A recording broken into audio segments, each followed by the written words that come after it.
RET teacher forum जो है अपनी डिमांड्स को लेकर सरकार से लगातार अपील करता रहता है और एक बार फिर ये लोग अपनी मांगों को लेकर बाहर आए हैं और चाह रहे हैं कि सरकार इनके मुद्दों को लेकर जल्द कुछ जो है वो संज्ञान ले और ज़मीन पर जो आरईटी टीचर्स काम कर रहे हैं उनको उसका लाभ मिले। एक तमाम लोग हैं, टीम है जम्मू प्रोविंस की, ये पूरी टीम है। सर, क्या नाम है आपका? मेरा नाम शिवदेव सिंह है। मैं वाइस चेयरमैन की हैसियत से आपके मीडिया के माध्यम से ये बताना चाहता हूँ कि हमारा यहाँ कोई आज इजलास नहीं है, हम आपके प्रेस कॉन्फ्रेंस के माध्यम से ये बताना चाहते हैं कि हमारा कुछ मसले हैं, जैसे कि एनपीएस का एक बहुत बड़ा इशू है।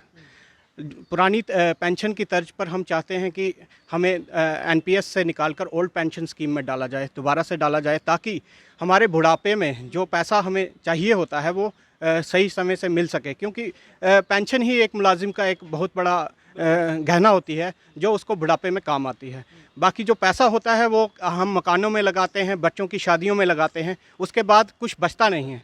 तो अगर पेंशन भी नहीं होगी तो वो मुलाजिम जिसने 60 साल अपने इस डिपार्टमेंट में दिए होंगे तो वो घर में क्या लेकर जाएगा। तो हम चाहते हैं कि एलजी साहब जो कि बहुत अच्छा काम कर रहे हैं, इस प्रशासन को चला रहे हैं, मैंने देखा है उन्होंने पीडीडी के 12,000 मुलाजमों को रेगुलाइज़ किया है, उनसे हमारी एक रिक्वेस्ट है कि वो जल्दी से जल्दी जो है हमें एनपीएस से निकालकर ओल्ड पेंशन स्कीम में डालें, ताकि हमारी जो पेंशन है बहाली है वो हो सके। लगभग कितने आरईटी टीचर्स हैं जिनको ये बेनिफिट मिलना चाहिए? ज़मीन पर कितने हैं? मुझे लगता है कि अप्रॉक्सीमेटली जो 2009 से 2010 से पहले जितने भी टीचर हैं उनको पेंशन है, लेकिन जो 2010 के बाद हैं वो मुझे लगता है कोई 35-40 हज़ार के करीब टीचर होंगे जिनको ये पेंशन सुविधा का लाभ नहीं है।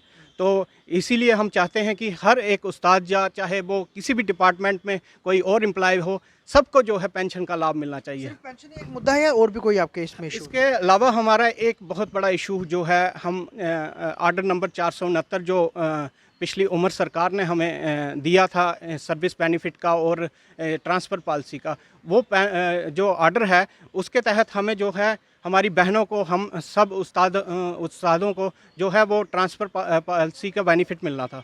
तो वो आर्डर जो है वो अभी भी डिपार्टमेंट में वैसे का तैसा पड़ा हुआ है। हमारी कई बहनें जो उधमपुर से कठुआ में शादी हुई है, जिनकी उधमपुर से जिनकी जम्मू में शादी हुई है, वो उनको कोई ट्रांसफ़र नहीं है, उनका फैमिली इतनी सफ़र करती है। हम चाहते हैं कि कम से कम उनके लिए भी एक फ्लेक्सिबिलिटी बनाई जाए, ताकि वो भी बेचारी अपने घर का अच्छे तरीके से निर्वाह कर सकें, उनको कोई परेशानी नहीं हो। डेली अप डाउन करती हैं, परेशान हो जाती हैं। वैसे ही हमारे जो कुछ टीचर्स भी हैं, जो हमारे भाई भी हैं, वो भी अलग अलग जोन्स में लगे हैं। कोई पंचारी जोन में लगा है, कोई लांदर जोन में लगा है, कोई ठाठरी में लगा है, कोई गंदोह में लगा है।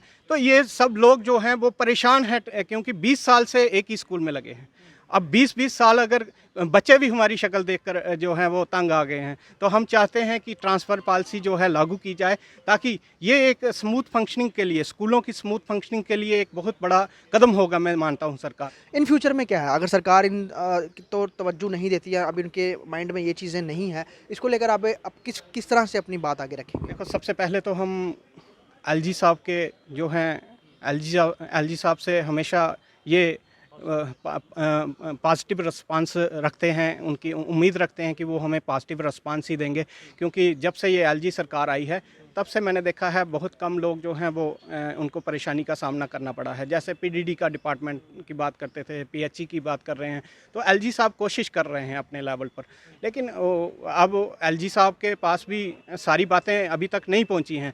लेकिन हम आपके माध्यम से आज ये भी एक बात पहुंचाना चाहते हैं कि जो एनपीएस का एक बहुत बड़ा मसला है, जहाँ ट्रांसफ़र पॉलिसी का जो बहुत बड़ा मसला है, ये भी कहीं ना कहीं वो अपने ध्यान में उसका जो है संज्ञान लें। तो इससे क्या होगा कि जो डिपार्टमेंट है वो अपने बड़े ही एफिशिएंट तरीके से वर्कआउट कर पाएगा। अगर वो ऐसा नहीं कर पाते हैं, मुझे नहीं लगता है कि कर नहीं पाएंगे। मुझे 100% एलजी साहब से यकीन है कि वो कर पाएंगे। अगर नहीं, अभी हमारी एलजी साहब से मुलाकात नहीं हुई है इस मामले में। हाँ, अलबत्ता हमारी प्रिंसिपल सेक्रेटरी से बात होती रहती है। वो कहते हैं कि आप हमारी निश्चिंत रहिए, हम आपका मैटर जो है वो टेक ऑफ कर रहे हैं। लेकिन अभी तक हमारी एलजी साहब से कोई बात नहीं हुई है। जो एनपीएस के मुद्दे हैं वो उस पर एजिटेशन शो कर रहे हैं मुलाजिम ऑल इंडिया में, क्योंकि ये एक ऑल इंडिया का मसला बन चुका है। राजस्थान सरकार ने इसे लागू कर दिया है, छत्तीसगढ़ सरकार ने इसको लागू कर दिया है, उत्तराखंड सरकार इसको लागू करने जा रही है, दिल्ली सरकार इसको लागू करने जा रही है। तो ये एक ऑल इंडिया का मसला है, ये कहीं जम्मू कश्मीर स्टेट का ही मसला नहीं है। एलजी साहब की कानों में मेरे ख्याल से ये पहुंच चुका है। तो हम यही उम्मीद करते हैं कि एलजी साहब इसको बिना हमारी कोई एजिटेशन की कॉल के ये जो है वो हल करेंगे, ये हमें 100% उनसे उम्मीद है। साफ तौर पे ये आरआईटी टीचर्स हैं जो यही कह रहे हैं कि आप सिर्फ दो इनकी जो मकसद है वो एक एनपीएस है, दूसरा जो ट्रांसफ़र पॉलिसी है उसको भी बदला जाए, ताकि बहुत सारा एक इन्होंने आंकड़ा दिया है 30 से 35 हज़ार के तकरीबन आरआईटी टीचर्स हैं जम्मू के दूर दराज संभागों में भी अपनी जो है सर्विसेज दे रहे हैं और बच्चों को जो है शिक्षा वो प्रदान कर रहे हैं। लेकिन सबसे बड़ी बात, इन चीज़ों को लेकर जब बदलाव आगे देखने को आएगा तो यकीनन इनका भी काम करने का जो नज़रिया है वो बदलेगा और मनोबल और ज़्यादा बढ़ेगा। तो बात सारी प्रशासन पे है, सरकार पर है कि वो इनके मुद्दे को किस तरह से लेती है। वीडियो जर्नलिस्ट पवन शर्मा के साथ ख्वाहिश पटियार, स्टेट टाइम्स जम्मू।